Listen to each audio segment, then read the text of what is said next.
Le dialogue social à la française a évolué sur les 60 dernières années, avec des bouleversements,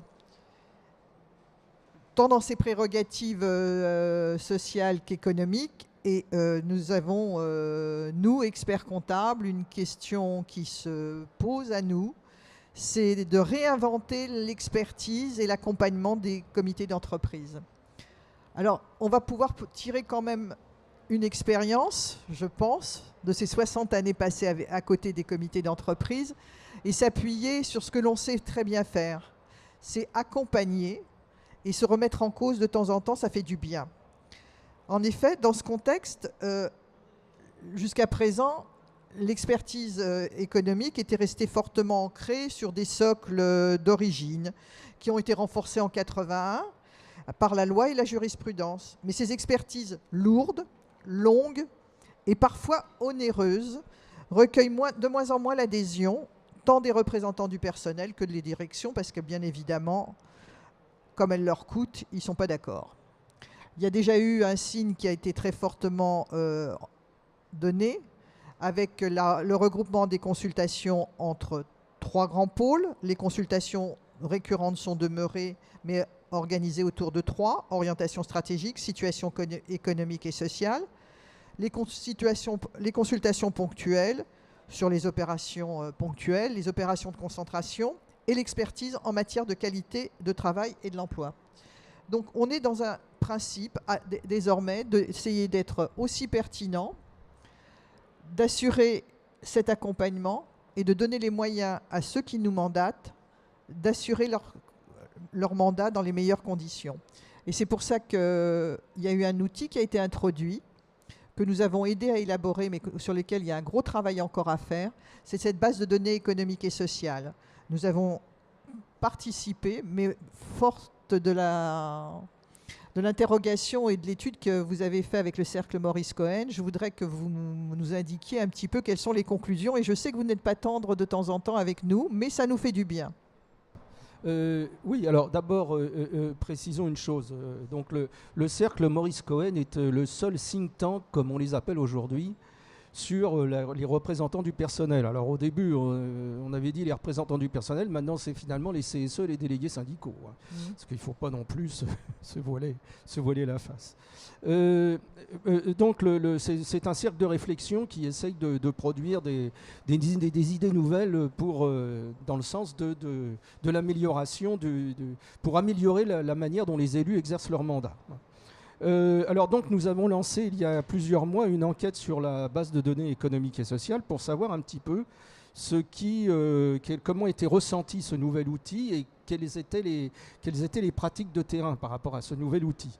Alors cette enquête c'était un questionnaire sur comment ça s'appelle, Google ou peu importe la question, enfin c'était un questionnaire avec 10 questions très précises.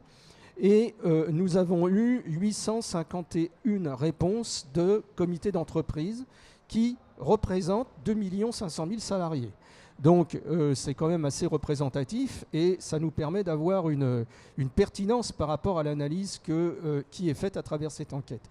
Et là, je ne vais pas vous donner le détail des réponses, mais parmi les réponses, il y en a une qui est véritablement significative, c'est que 85% des élus interrogés estiment de pas être mieux informés avec la BDES qu'ils l'étaient auparavant.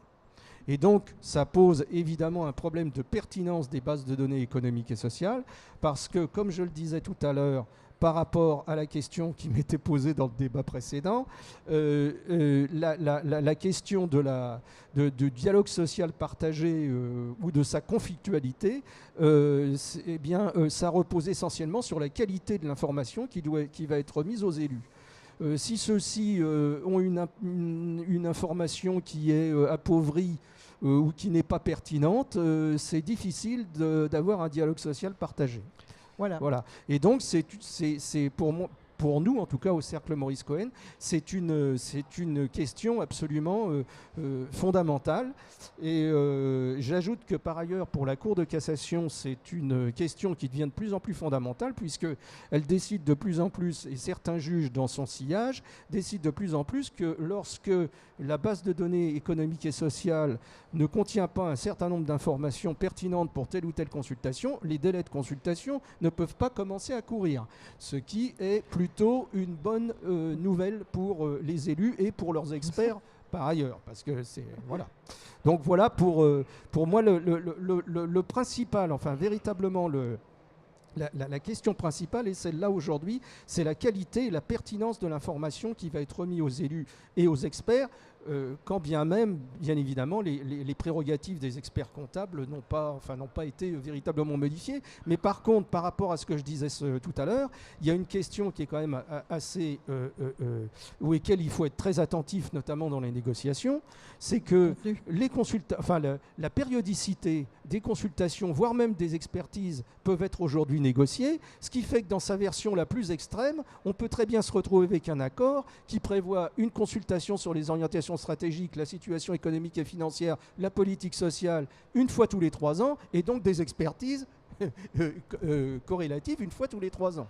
Oui, et je pense que c'est un des plus grands dangers qui menace à la fois les élus et mandatés, parce qu'en 3 ans, il peut se passer beaucoup de choses, et donc leurs attributions économiques seront extraordinairement appauvries, et aussi, par voie de ricochet, la profession d'expert comptable. Oui, alors justement, c'est là qu'on va se réinventer un petit peu, et je rappelle, et ça me paraît fondamental, c'est que l'accord d'entreprise va aussi définir le contenu de la BDES. C'est ça le boulot qu'on va avoir avec dans l'avenir, c'est que fort de l'expérience que nous avons acquise, nous allons pouvoir vous accompagner les élus et leur dire ce qu'il faudrait et retourner à la source, qui était de rendre intelligible cette information. D'où notre travail qui va être revu, corrigé, peut-être moins onéreux pour les employeurs, mais il ne faut pas oublier non plus qu'on est parti dans un cercle un peu vicieux aussi, avec les 20% à la charge du comité d'entreprise.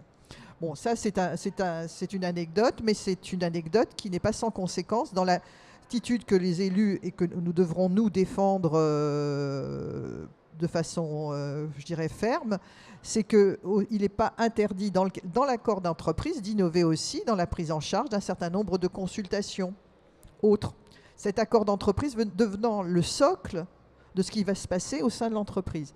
Donc dans la place de l'expert, la BDES est un des plus gros chantiers qui s'offre à nous, mais il n'est pas le seul.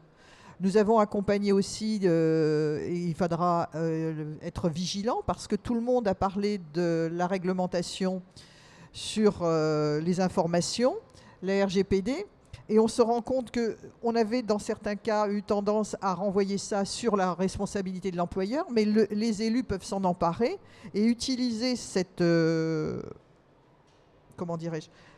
texte pour être vigilant et comme un outil, parce que la qualité de l'information qui devra nous être transmise par l'employeur devra être au rendez-vous, la pertinence et la sécurité y seront.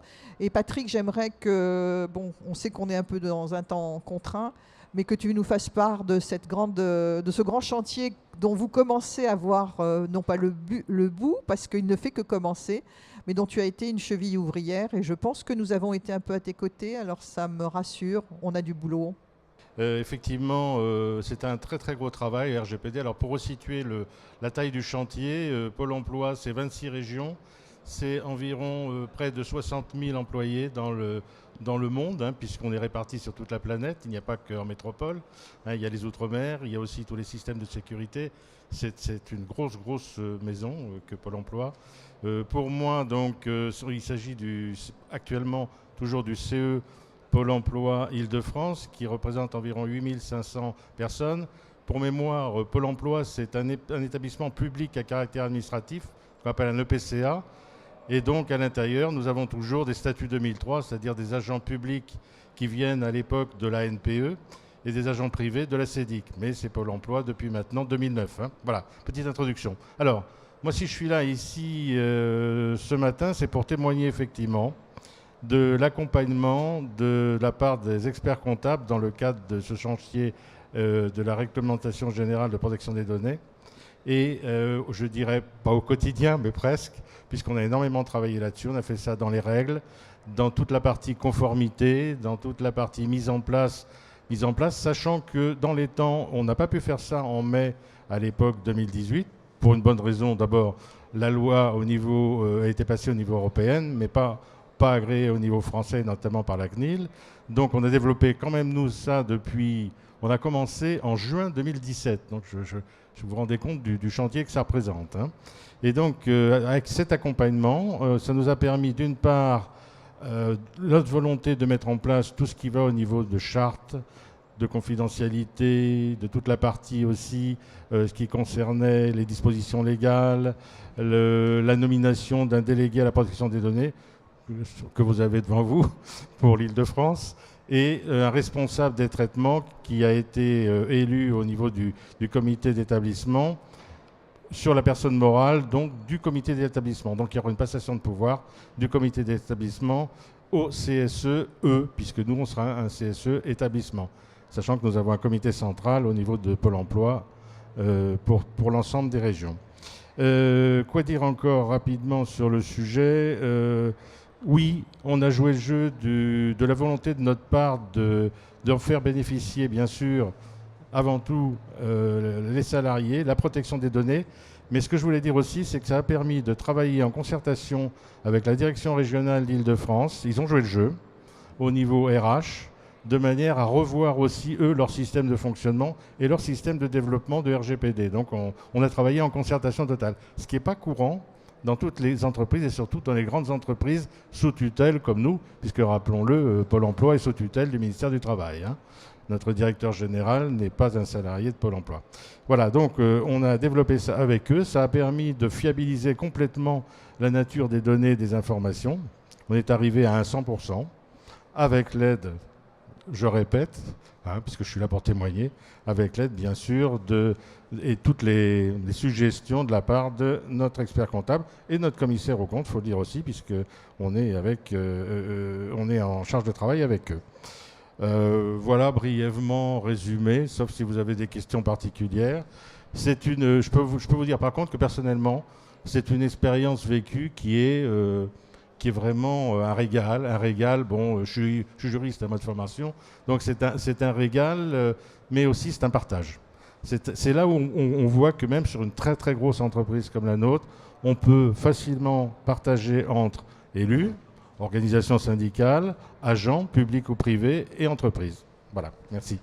Alors moi j'ajouterais, parce que c'est à votre profit et un peu à notre profit à nous aussi, quand je parle de profit c'est entre guillemets bien sûr, c'est que vous avez sécurisé aussi toutes les informations dans ce cadre-là, de la base d'attribution des activités sociales et culturelles, qu'on a retravaillé tout le fichier RH, parce que c'est un gros problème quand on fait des contrôles, que ce soit des contrôles URSSAF ou même des contrôles d'attribution, de savoir qui bénéficie de quoi. On a revu toute la base des ayants droit pour vérifier que les conditions d'attribution et les plafonds d'âge, etc., étaient respectées concernant les enfants, par exemple. Et tout ça s'est fait dans ce cadre à la fois légal, réglementaire et social. Et ça nous a permis aussi, et ça a permis aux élus de mieux, je dirais, calibrer un peu leur politique d'activité sociale et culturelle, pour voir quelles étaient les populations qu'ils avaient en face d'eux, la pyramide des âges, qui faisait quoi, qui utilisait quoi, et quelles étaient les propositions à faire dans un catalogue de prestations. Alors, bien sûr, on n'a pas remis en place toutes les colonies de vacances, je le regrette. Je rappellerai que quand même, la culture, c'est les colonies de vacances, c'est le théâtre, c'est le cinéma. Ce n'est pas que de la consommation, mais si on a des outils qui sont à la portée de la main, il va falloir les accompagner dans leur évolution. Et là, nous serons à leur côté. Il y a aussi autre chose que je voulais dire, c'est qu'il y a d'autres types d'expertise sur lesquelles on peut intervenir. En matière sociale, c'est vrai que la tentation sera grande pour les directions de réduire le champ des expertises ou de ce qui coûte. qui est onéreux. Mais il y a des façons simples, justement, en liaison avec ce qui a été mis en place au niveau social.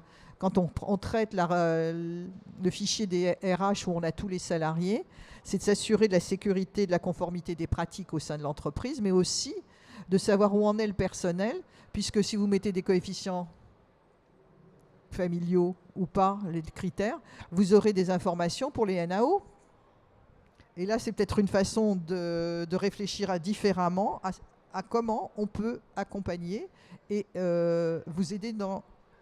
Et il y a quelque chose que j'ai oublié de dire, mais qui est très important, qui a été une grande discussion chez vous, c'est la mise en place du règlement intérieur du comité. Et ça, c'est un outil auquel nous n'avons pas suffisamment peut-être été vigilants, nous, experts comptables, mais qui n'est pas de notre ressort au premier degré, mais qui a des conséquences non négligeables sur l'avenir et l'organisation. Parce que dans ce règlement intérieur, bien souvent, ça a été vécu comme un règlement sur les prestations que donnait l'employeur et la limitation, et on ne voulait pas revenir quand on avait des acquis. N'oubliez pas qu'avec les nouveaux textes, tous les accords tombent et que c'est le moment ou jamais de remettre les points sur les i sur certains points. Alors, sur le règlement intérieur, je crois que tu as quelque chose à dire. Alors, sur le règlement intérieur, effectivement, tu as raison de souligner, Claudine, qu'il prend une nouvelle importance. Mais il prend une nouvelle importance surtout en matière de commission santé, sécurité, conditions de travail. Pour une simple raison, c'est qu'à défaut d'accord, c'est ce règlement intérieur du comité qui va fixer les conditions de fonctionnement de la commission en question. Et donc les moyens, enfin, un certain nombre de choses. Donc on voit bien que c'est un nouvel outil qui finalement va servir de référence en fait au fonctionnement du comité. Je voudrais revenir simplement sur la question de la BDES parce que vous allez dire que chez moi c'est une obsession, mais je pense que ça doit être aussi une obsession pour les membres de la profession.